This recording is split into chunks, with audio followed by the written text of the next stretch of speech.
Hello, my people. Welcome to today's episode of the Let's Talk About Everything series. Today, we have one of our guests back, but this time we're talking about a casual, winding topic. Hi, Natasha. Oh, hi. Thanks for having me again. Thank you so much. This is Natasha Stevenson. She was on our topic around comparing global cities and where Dubai plays in those cities, and she did an amazing job of breaking the conversation down. Thank you. Now, for today's topic, we are talking more about relationships.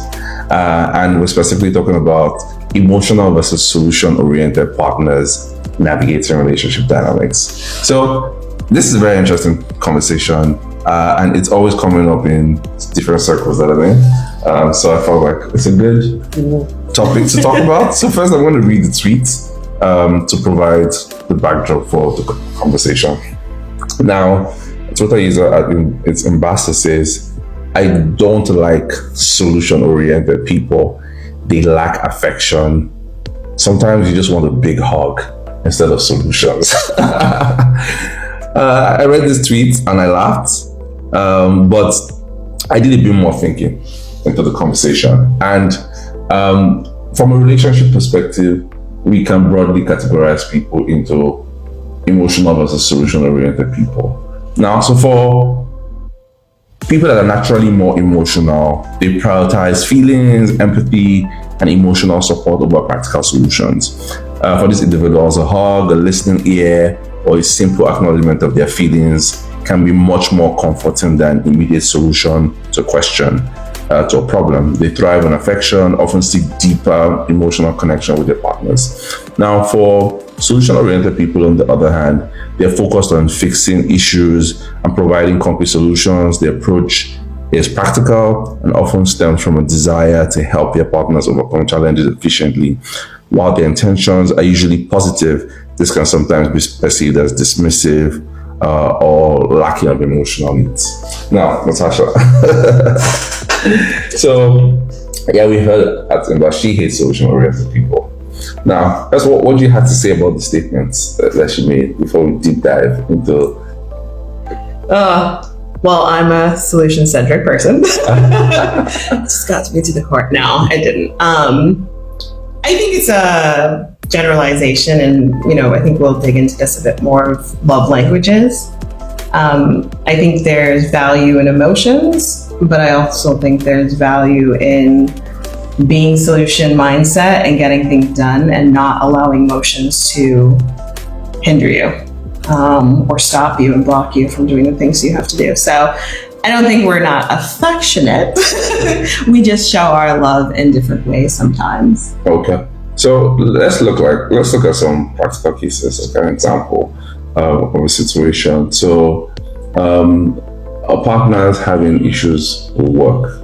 So she's been applying every day, and she comes, she says, she's like, "Time life from this and that."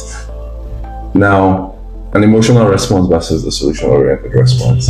A solution-oriented response will be like, "Can we take a look at your resume together now? Can we go on LinkedIn? Can I talk to this person? What have you done thus far?" While an emotional response would be like, "Let's have a hug. Let's hug it up.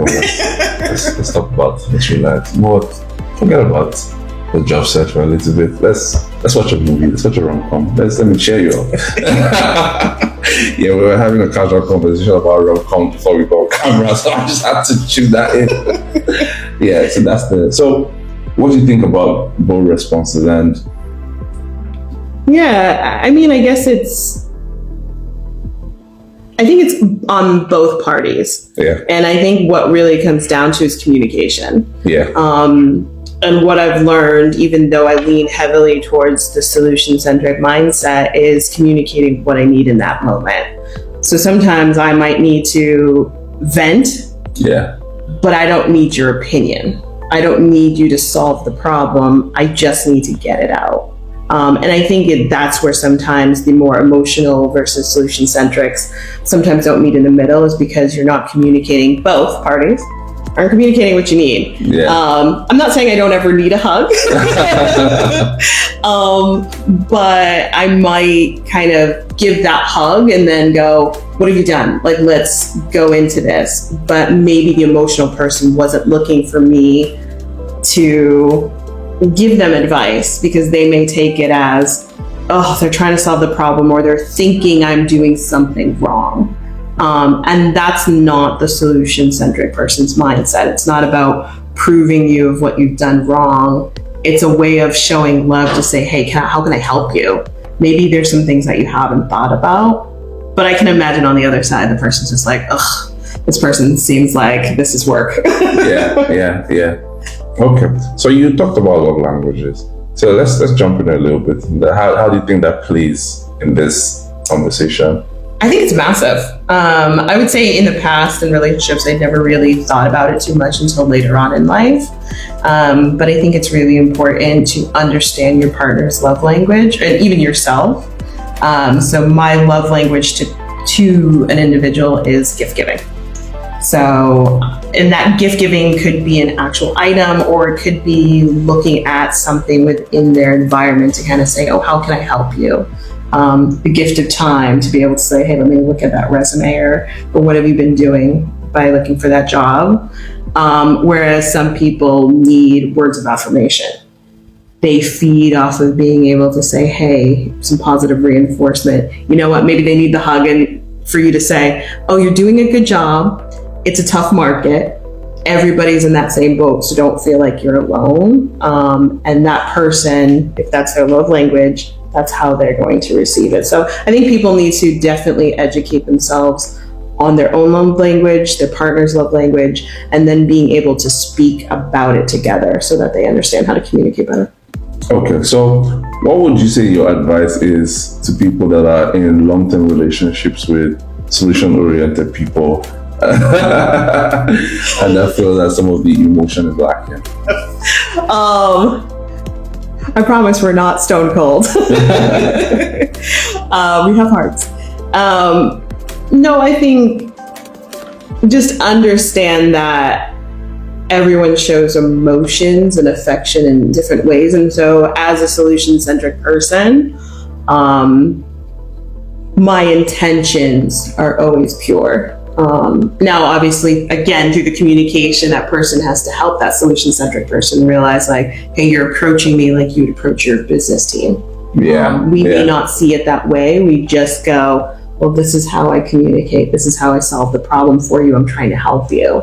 So I think that's the thing that has and maybe will help me in my relationship life, as that goes on, is being able to kind of be humbled enough when somebody tells me that I'm kind of being too business forward, and I don't need that at that moment. So we do need to know that maybe that's not what you need. But then also, if you're coming back to me emotionally, saying the same thing over and over again, and like the definition of insanity, my solution mindset is going to go, well, I've tried to give you some advice and perspective.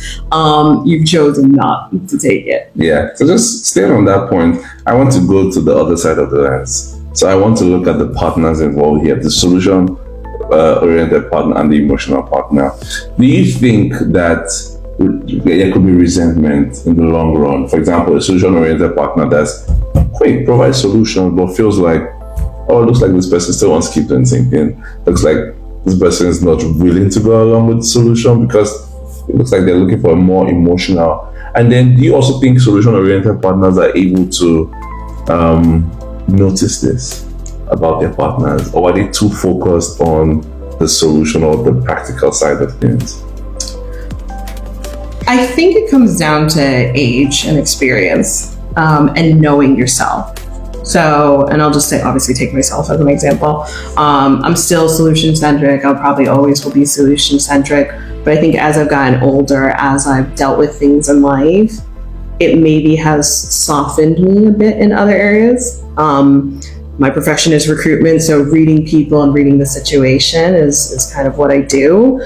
Doesn't mean I've always read it well in relationships, but I think it's being able to understand, like, maybe that awareness that you need to have. I'm gonna probably kind of repeat this and echo it through this. It's communication. I think there's no perfect side. Yeah. Cool. Okay, amazing. Thank you very much, Natasha, again, for your amazing light on this. even though Natasha did not give us a final point in terms of who emotional or who solution-oriented people should date, but we will take some of the lessons of some of the different things that she shared. Thank you very much, guys, for joining today's episode. Thanks for having me. See you tomorrow.